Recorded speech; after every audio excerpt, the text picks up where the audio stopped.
Marques Sterling, como Euclides da Cunha vio en los sectores brasileños y rebeldes Antonio Conselheiro, veía fatalmente a Morelos como el lugar de la guerra del fin del mundo, para tomar la idea graciosa. Escribió que el indio es, de hecho, esclavo y pasa de dueño con los árboles de una finca y con los trapiches de un ingenio. Y la horda teme la paz, porque la paz para el indio implica sumisión y pauperismo. La guerra lo enseña a ser hombre y el orden le obliga a ser bestia. Y la horda crece y domina y emplea contra el científico los instrumentos de combate que la civilización ha colocado en sus manos crispadas. El criollo quiere la paz en ese momento porque la paz le conviene. Será el rey del paraíso que la abre los indios. Pero al indio le conviene la guerra, porque la guerra es para él libertad. Y en el cañón de su fusil lleva el cuerno de la abundancia. Ha logrado escurrir la cabeza del cepo que los blancos llaman en México prosperidad y adelanto y organización social y política.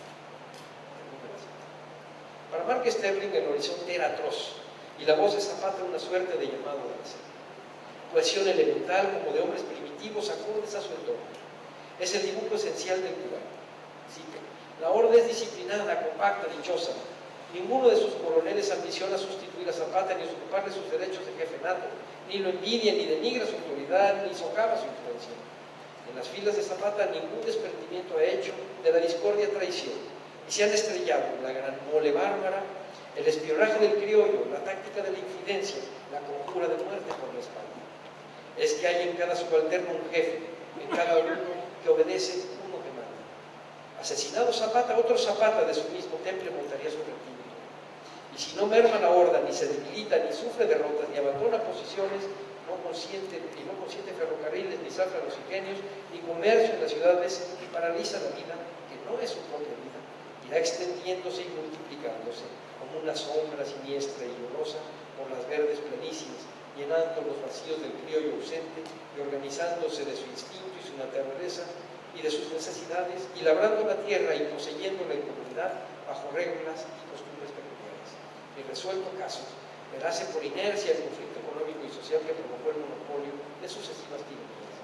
No serán eficaces, entre tanto, los decretos de la nación, ni las leyes del Congreso, ni las comisiones agrarias, ni los convenios políticos, ni las ligas rebeldes.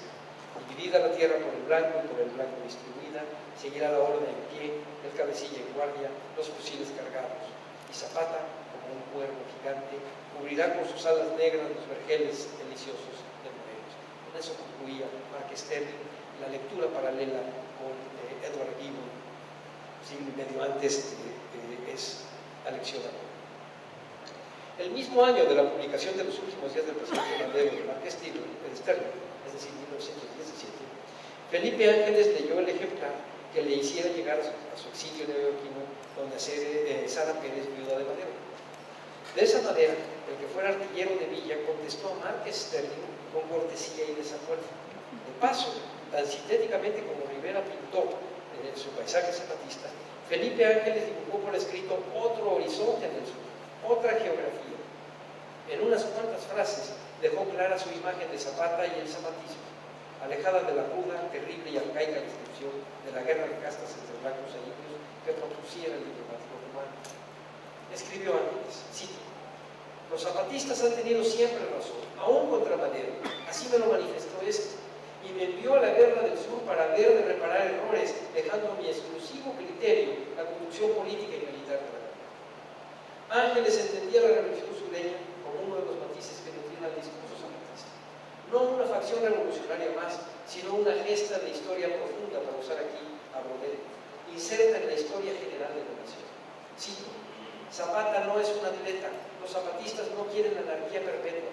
Zapata es un charrito, como le decía Villa, del relieve de nuestros gloriosos insurgentes de la guerra de independencia. Los zapatistas querían simplemente que el vergel de Morelos no fuera un infierno inhabitable. Querían solamente un pedacito de felicidad en esta tierra. Zapata lucha por un ideal de justicia como el glorioso e infortunado insurgente guerrero, y siguiendo un poco la opinión de usted, le decía Marques Sterling, no quiere tener la confianza y desprendimiento de aquello. Tal vez conozca la historia de su compatriota. Zapata creería en los convenios políticos que fueran sinceros. Zapata creería en las ligas rebeldes que sean leales.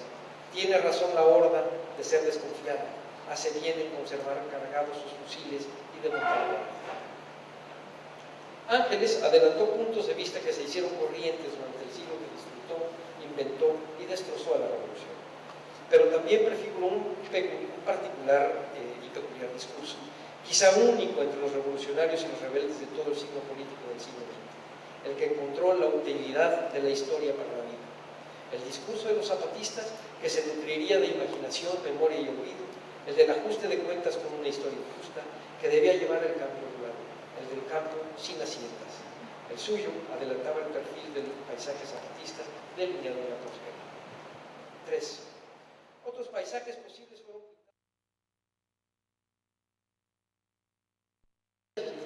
que tramposamente los asentados y sus abogados habían quebrado desde el fondo de los tiempos virreinales hasta ese 1911, era tarea de los zapatistas. Se redibujó la imagen de Morelos como paraíso, como construcción local. Unos años antes de la firma del Plan de Ayala, la utopía central pareció acabar con la perseverancia secular de las comunidades. Los asentados, autoproclamados vanguardia de la civilización, pensaron que, cito, el paraíso alojaba comunidades primitivas, ilegibles a la mentalidad empresarial por estar en el límite de la historia.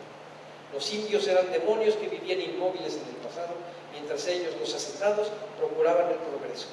Inventaron otra flecha del tiempo y dibujaron un paisaje idílico e injusto. Pero a partir de noviembre de 1911, los pueblos campesinos reclamaron sin apelación posible sus antiguas posesiones como forma de administración de la justicia, palabra que se repite infinidad de veces en los litigios, que flotaba como fantasma de esperanza siempre escamoteada y que concluye los escritos zapatistas como lema final: reforma, libertad, justicia y ley. El Plan de Ayala marcó las reglas del trazo del primer paisaje.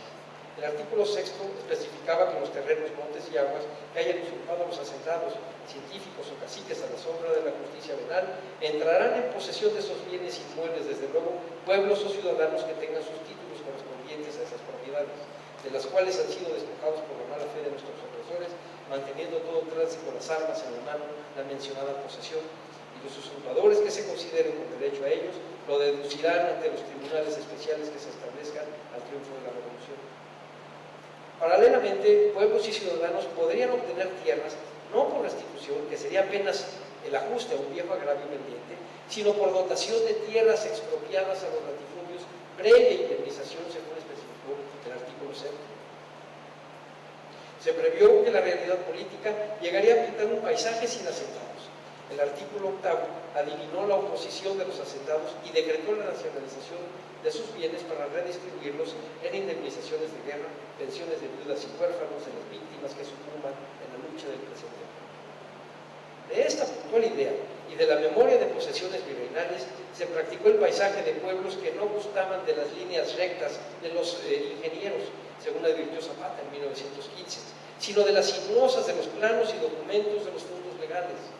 Este paisaje, geografía humana que respetaba los accidentes naturales, conjuntaba a las piedras, a los ríos y a las barrancas con las formas primigenias pueblerinas. Un paisaje más, complemento político, se delineó entre 1916 y 17, con la ley sobre ingresos municipales que perfila fincas rústicas y urbanas, giros mercantiles, trapiches, campos de siembra, de caña y arroz, terrenos de pastoreo, etc. Especificaba el color de ese paisaje bien gobernado, color de la autonomía y del autosustento. El artículo 3 especificaba que, y permítanme citarlo, son productos de los bienes propios las rentas por la explotación de montes y terrenos de pasto arrendados a compañías o particulares conforme a las nuevas leyes de la materia. Las rentas de los terrenos de labor que resulten sobrantes después de hecho entre los vecinos en reparto gratuito de lotes o parcelas, conforme al Plan de Ayala y a la Ley General Agraria. Y las rentas o pensiones por sitios en lugares públicos y por arrendamiento a locales pertenecientes a edificios de municipalidad. La Ley Orgánica de Ayuntamientos para el Estado de Morelos complementaría este cuadro, aunque sería su relación con la ley relativa a los representantes de los pueblos en materia agraria la que le daría su característica propiamente zapatista. Se trata del establecimiento de una autoridad especial, con facultades particulares, cito, que se encargue única y exclusivamente de representar y defender los derechos de los pueblos en las juntas de tierras, montes y aguas.